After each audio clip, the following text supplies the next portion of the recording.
राज्यातील महानगरपालिका निवडणुकांचा प्रचार मंगळवारी संपला असून आता मतदानाकडे सगळं लक्ष लागलंय। राज्यातील 29 महानगरपालिकांसाठी गुरुवार 15 जानेवारी रोजी मतदान प्रक्रिया पार पडणार आहे। या निवडणुकीत नागरिकांचा सहभाग महत्त्वाचा असून मतदान करण्यासाठी काही गोष्टी गरजेच्या आहेत। मतदानासाठी सर्वात आधी मतदाराचं नाव अधिकृत मतदार यादीत असणं गरजेचं आहे। त्यासोबतच मतदान केंद्रावर ओळख पटवण्यासाठी वैध ओळखपत्रे सादर करणं बंधनकारक आहे। अनेक वेळा मतदारांकडे निवडणूक आयोगानं दिलेले वोटर आयडी कार्ड नसतं किंवा ते हरवलेलं असतं। अशा वेळी मतदान करता येईल का असा प्रश्न अनेकांना पडतो। यावर निवडणूक आयोगाने राज्याच्या माहिती व जनसंपर्क संचालनालयानं स्पष्ट माहिती दिली आहे।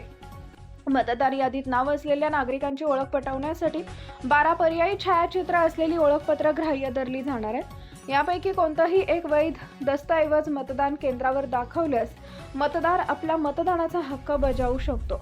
भारतीय पासपोर्ट, आधार कार्ड, वाहन चालविण्याचा परवाना, पॅन कार्ड, केंद्र किंवा राज्य शासन, सार्वजनिक उपक्रम अथवा स्थानिक स्वराज्य संस्थांनी कर्मचाऱ्यांना दिलेले फोटोयुक्त ओळखपत्र, राष्ट्रीयकृत बँक किंवा टपाल खात्याचे फोटो असलेले पासबुक, सक्षम अधिकाऱ्यांना दिलेला फोटोयुक्त दिव्यांग प्रमाणपत्र, मनरेगा अंतर्गत जारी केलेले फोटो असलेले जॉब कार्ड, निवृत्त कर्मचाऱ्यांचे किंवा त्यांच्या विधवा अवलंबितांचे फोटो असलेले पेन्शन विषयक कागदपत्र, लोकसभा, राज्यसभा सचिवालय किंवा विधानसभा, विधान परिषद सचिवालयानं दिलेले अधिकृत ओळखपत्र, स्वातंत्र्य सैनिकांचे फोटो असलेले ओळखपत्र, केंद्र सरकारच्या श्रम मंत्रालयानं दिलेले आरोग्य विमा योजनेचे फोटोयुक्त कार्ड।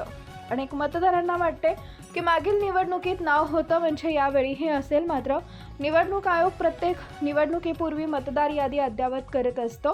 त्यामुळे काही वेळा नावं वगळली जाण्याची शक्यता असते। तुमचे नाव मतदार यादीत आहे की नाही हे वोटर सर्व्हिस पोर्टलवर अधिकृत संकेतस्थळावर तपासता येते। इथे नाव, पत्ता किंवा EPIC नंबर टाकून माहिती पाहता येते। नवनवीन बातम्या पाहण्यासाठी आजच विदर्भ दूत न्यूज चॅनलला सबस्क्राईब करा आणि बेल आयकॉनला सुद्धा क्लिक करा।